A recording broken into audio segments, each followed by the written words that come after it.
Selamat sore para netizen dimanapun kita berada, salam inspirasi bagi kita semua. Topik hari ini bahwa 70 pendeta deklarasikan sahabat Anies Baswedan di Sumatera. Jadi apa yang dituduhkan selama ini kepada Anies Baswedan sudah terbantahkan dengan deklarasi pendeta ini. Artinya orang-orang yang orang yang tidak suka dengan Anies Baswedan di luar sana sekarang mulai merasakan betapa luar biasanya seperti Anies Baswedan bisa membangun Jakarta. Orang-orang yang terinspirasi bagaimana kinerja Anies Baswedan bisa meraih suatu prestasi yang luar biasa. Janji-janji politik dituangkan kepada masyarakat di Jakarta. Tentu ini orang-orang yang menganggap intoleran sangat tidak membaca data ya. Seperti ini para netizen yang begitu dahsyatnya, yang sangat antusias sekali mendukung kepada Anies Baswedan. Dari Samsul Edward, semoga partai yang masih punya rasa nasionalis dan membela rakyat dan berani menegakkan kebenaran bisa mencari dan mengusung pemimpin yang benar, cerdas dan disukai rakyatnya seperti Pak Anies. Selamat Pak Anies untuk jadi presiden, dapat dukungan para pendeta, semoga Allah meridainya. Walaupun Pak Anies diserang dan difitnah terus oleh pembencinya, tapi dukungan kepada beliau terus berdatangan. Dari Sofyan Sulaiman, Anies adalah sosok pemimpin yang baik dan jujur, amanah, pro rakyat kecil, serta mengayomi seluruh kalangan umat beragama. Tidak ada alasan bagi siapapun yang tidak mendukung Anies Rashid Baswedan untuk menjadi Presiden RI di 2024 kecuali oligarki dan kelompoknya. Jadi artinya bahwa apa yang dituduhkan selama ini ternyata tidak terbukti kepada Anies Baswedan, yang mana dulu mengatakan orang-orang di luar sana yang tidak suka dengan Anies Baswedan bahwa Anies Baswedan dianggap intoleran, dianggap kelompok kadrun dan sebagainya. Pada hakikatnya sekarang ini sudah terbantahkan dengan sejumlah 70 pendeta yang mendeklarasikan Anies Baswedan. Ini catatan luar biasa begitu. Dan sekarang apakah Anies Baswedan masih dikatakan sebagai intoleran atau kadrun? Dan ini menjadi pertanyaan besar. Orang-orang berarti di luar sana kalau hanya menganggap sebuah intoleran kepada Anies Baswedan, maka itu adalah bukan bentuk dari satu hati nurani dari orang-orang yang tidak suka Anies Baswedan, tetapi itu adalah merupakan kebencian diri sendiri terhadap Anies Baswedan. Karena memang 2017 kalau mengingat ini lawan-lawan Anies kalah begitu. Kalau ini yang disakiti, maka justru inilah menjadi catatan penting bahwa demokrasi gagal bukan karena seorang pemimpin, tapi karena seorang yang selalu membenci terhadap anak bangsa yang punya prestasi luar biasa seperti Anies Baswedan begitu kan. Seperti ini beritanya. 70 pendeta deklarasikan sahabat Anies Baswedan Sumatera, Sumut. Penilaian tersebut berdasarkan rekam jejak Anies selama ini. Dia menilai Anies berhasil selama memimpin di ibu kota. Sekitar 70 rohaniawan dari berbagai denominasi gereja berkumpul di Geraha Cahaya Kemuliaan, Jalan Seribu Dolok, Kelurahan Nagahuta, Kecamatan Siantar, Marimbun, Sabtu 27 Agustus 2022. Datang dari 20 kabupaten kota yang di Sumut, mereka mendeklarasikan Anies Baswedan sebagai calon presiden, bahkan sekaligus membentuk kelompok relawan sahabat Anies Baswedan di Sumatera Utara. Ketua Asosiasi Pendeta Indonesia API Siantar, Dr. Zahara Sitinjak, yang sebelumnya membacakan isi deklarasi dan alasan mendukung Anies Baswedan, lalu menyebutkan meneriakan yel-yel dukungan kepada Gubernur DKI Jakarta. Pembina Sains Sumut, Pendeta Horas Sianturi, menjelaskan mereka mendukung Anies Baswedan sebagai calon presiden karena menilai Gubernur DKI Jakarta itu bisa membawa Indonesia menjadi lebih baik. Pemimpin tersebut berdasarkan rekam jejak Anies selama ini. Dia menilai Anies berhasil selama memimpin ibu kota, berbagai infrastruktur spektakuler berhasil dia bangun.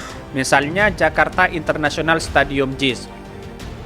Belum lagi bagaimana perhatian dan kepedulian Anies terhadap umat beragama. Pendeta dari Gereja Injil Seutuh Internasional GISI ini menyontohkan program bantuan operasional tempat ibadah atau BOTI yang dicanangkan Gubernur Anies Baswedan.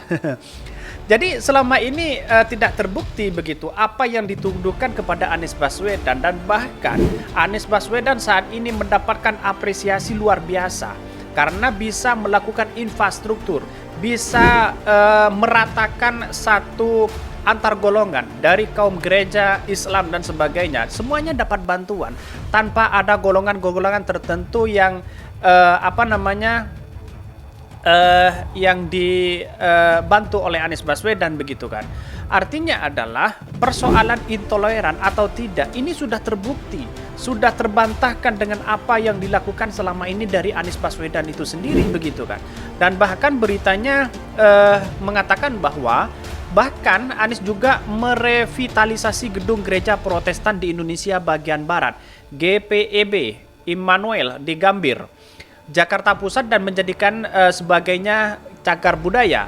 Tidak tanggung-tanggung Pemprov DKI melontarkan dana sebesar 24,6 miliar untuk proyek revitalisasi tersebut. Pihaknya yang selama ini termakan isu bahwa Anies seorang pemimpin yang intoleran sadar bahwa Anies bukan seperti yang dituduhkan. Menariknya, mereka tidak hanya mengetahui melalui pemberitaan tentang berbagai prestasi Anies Baswedan tersebut, tetapi juga menyaksikan bagaimana beberapa capaian orang nomor satu di ibu kota itu dengan datang secara khusus, termasuk penemui pemimpin dan pelayanan GPI Immanuel untuk mendapatkan informasi secara langsung. Karena itu mereka berharap banyak kalau seandainya mantan Menteri Pendidikan Kebudayaan tersebut menjadi Presiden RI ke-8, penerus pemerintah Joko Widodo. Dan inilah merupakan harapan-harapan yang luar biasa kepada Anies Baswedan selama ini begitu kan. Dari gereja-gereja tersebut sudah menunjukkan bahwa Anies Baswedan itu sudah layak menjadi Presiden RI begitu, dan seharusnya didukung oleh orang-orang yang dukung kepada Anies Baswedan. Nasionalisme Anies Baswedan tidak bisa diragukan lagi begitu kan. Ini merupakan contoh yang luar biasa untuk pemimpin-pemimpin yang lain, bagaimana caranya itu bisa melebihi prestasinya seperti Anies Baswedan kalau mau calon presiden begitu. Selama ini orang berkata, oh Anies Baswedan tidak layak menjadi presiden. Nyatanya, buktinya itu sudah nampak di mata depan kita sendiri bahwa prestasi Anies Baswedan luar biasa. Dan Anies Baswedan bukan orang yang dikatakan sebagai intoleran dan kadrun. Dan ini benar-benar terjadi dan fakta apa yang sebenarnya terjadi kepada DKI Jakarta atau kepada Anies Baswedan begitu kan. Nah, persoalan-persoalan di luar yang tidak suka dengan Anies Baswedan, wajarlah orang yang tidak suka dengan Anies Baswedan, karena pada hakikatnya demokrasi kita punya kualitas dan punya pemilih masing-masing. Artinya kalau saya pribadi, saya tidak mendukung siapa-siapa, tetapi kalau ada anak bangsa yang mencalonkan diri sebagai presiden, punya prestasi luar biasa, itu harus didukung bersama, karena itu adalah merupakan sebagai aset masa depan, bagaimana untuk mengelola dan menata masa depan Indonesia dari saat ini begitu kan. Apalagi carut marutnya sekarang itu persoalan untuk memecah belah bangsa sangat luar biasa sekali pada hari ini begitu. Nah, catatan kami begini. Ketika melihat dari apa yang disampaikan pada netizen seperti ini, bahwa ini dari Hero Supani. Assalamualaikum, buat para relawan serta simpatisan Anies Baswedan dimanapun berada, tetap semangat dan terus ikhtiar mensosialisasikan kepada masyarakat luas dari Sabang sampai Merauke. Walaupun semua kalangan banyak mendukung Anies karena kecerdasan jiwa negarawan, wawasan pengelola pemerintah, tetap waspada karena kalau KPU, lembaga hukum, alat mesin hitung suara dikuasai oligarki, semua kemenangan bisa dibalik, waspada. Setuju Pak Anies Rashid Baswedan calon presiden, pinter. Anies Baswedan, Anda seorang yang jenius. Terus terang ya, saya takjub kepada kemampuan Anda untuk menemukan hal-hal orang lain yang dilihat. Terus kemudian, salam sehat selalu dan tetap semangat buat Pak Anies. Kemudian Jakarta bersolek kian keren, rapi dan nyaman. Memang terlihat hasil kerja orang-orang yang amanah. Saya bukan warga DKI, bukan Anies Baswedan. Terlepas dari keberpihakan, akan tetapi Anies Baswedan layak jadi pemimpin di negeri ini, melebihi rata-rata calon pemimpin atau yang digadang-gadang oleh berlembaga survei yang didesain terlebih dahulu. Anies Baswedan bekerja dalam senyap dan menghasilkan produk yang bermanfaat bagi rakyatnya. Saya berkeyakinan bahwa kaula muda, generasi milenial akan menempatkan Anies Baswedan sebagai figur pemimpin bangsa Indonesia untuk 2024. Begitulah juga di kalangan dewasa, orang tua yang telah menelan pil penderitaan selang 2 periode ini.